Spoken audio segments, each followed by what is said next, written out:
Hello guys, कैसे हो आप सब लोग। आज मैं शुरू करने आ रहा हूँ रिच डैड पुअर डैड का अध्याय 2 और एपिसोड 2। तो अध्याय 2 में प्रस्तावना। इसकी बहुत ज़रूरत है। क्या स्कूल के बच्चों को असली ज़िंदगी के लिए तैयार करता है? मेरे मम्मी डैडी कहते थे, मेहनत से पढ़ो और अच्छे नंबर लाओ, क्योंकि ऐसा करोगे तो एक अच्छी तनख्वाह वाली नौकरी मिल जाएगी। उनके जीवन का लक्ष्य नहीं था कि मेरी बड़ी बहन मेरी कॉलेज की शिक्षा पूरी हो जाए। उनका मानना था कि अगर कॉलेज की शिक्षा पूरी हो गई तो हम ज़िंदगी में ज़्यादा कामयाब हो सकेंगे। जब मैंने 1976 में अपना डिप्लोमा हासिल किया, मैं फ्लोरिडा स्टेट में यूनिवर्सिटी में अकाउंटिंग में ऑनर्स के साथ ग्रेजुएट हुए हुई और अपनी कक्षा में काफ़ी ऊँचे स्थान पर रही, तो मेरे मम्मी-डैडी का लक्ष्य पूरा हो गया था। यह उनकी ज़िंदगी की सबसे बड़ी उपलब्धि थी। मास्टर प्लान के हिसाब से मुझे एक बिग 8 अकाउंटिंग फर्म में नौकरी भी मिल गई। अब मुझे उम्मीद थी एक लंबे करियर और कम उम्र में रिटायरमेंट की। मेरे पति माइकल भी इसी रास्ते पर चलते थे। हम दोनों ही बहुत मेहनती परिवार से आए थे, जो बहुत अमीर नहीं थे। माइकल ने ऑनर्स के साथ ग्रेजुएशन किया था, एक बार नहीं बल्कि 2 बार। पहली बार इंजीनियरिंग के रूप में और फिर लॉ स्कूल से उन्हें जल्दी ही पेटेंट लॉ में विशेषज्ञता रखने वाली वाशिंगटन डीसी की एक मानी हुई लॉ फर्म में नौकरी मिल गई और इस तरह उनका भविष्य भी सुनहरा लग रहा था। उनके करियर का नक्शा साफ था और वह यह बात तय थी कि ये वह भी जल्दी रिटायर हो सकते थे। हालाँकि हम दोनों ही अपने करियर में सफल रहे, परंतु हम जो जो सच सोचते थे, हमारे साथ ठीक वैसा ही नहीं हुआ। हमने कई बार नौकरियाँ बदली, हालाँकि हर बार नौकरी बदलने के कारण सही थे, परंतु हमारे लिए किसी ने भी पेंशन योजना में निवेश नहीं किया। हमारे रिटायरमेंट फंड हमारे खुद के लगाए पैसों से ही बढ़ रहे हैं। हमारी शादी बहुत सफल रही है और हमारे 3 बच्चे हैं, उनमें से 2 कॉलेज में हैं और तीसरा अभी तक हाई स्कूल में है, आ ही गया है। हमने अपने बच्चों को सबसे अच्छी शिक्षा दिलाने के में बहुत सा पैसा लगाया। 1996 में एक दिन मेरा बेटा स्कूल से घर लौटा लौटा स्कूल से उसका मोहभंग हो गया था।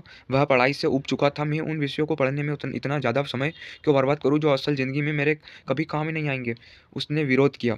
बिना सोचे विचारे ही मैंने जवाब दिया, क्योंकि अगर तुम्हारे अच्छे नंबर नहीं आए तो तुम कभी कॉलेज नहीं जा पाओगे, चाहे मैं कॉलेज जाऊँ या ना जाऊँ। उसने जवाब दिया, मैं अमीर बनकर दिखाऊंगा।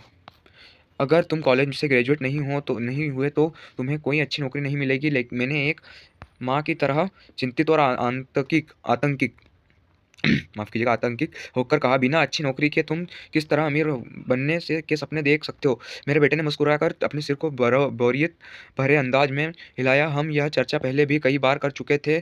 उसने अपने सिर को झुकाया और अपनी आंखें घुमाने लगा। मेरी समझदारी भरी सलाह एक बार फिर उसके कानों से भीतर नहीं गई थी। हालांकि वह स्मार्ट और प्रबल इच्छा शक्ति वाला युवक था, परंतु वह नम्र और शालीन भी था।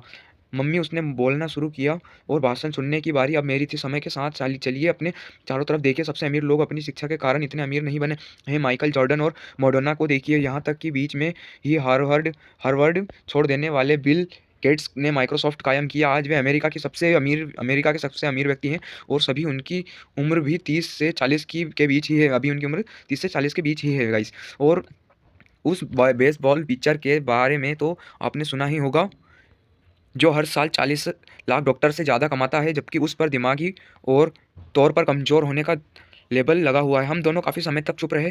अब मुझे यह समझ में आने लगा था कि मैं अपने बच्चे को वही सलाह दे रही हूँ जो मेरे माता-पिता ने मुझे दी थी। हमारे चारों तरफ की दुनिया बदल रही है, परंतु हमारी सलाह नहीं बदली थी।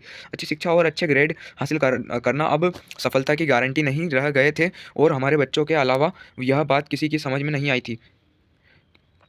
मम्मी, उसने आगे कहा, मैं डैडी और आपकी तरह कड़ी मेहनत नहीं करना चाहता।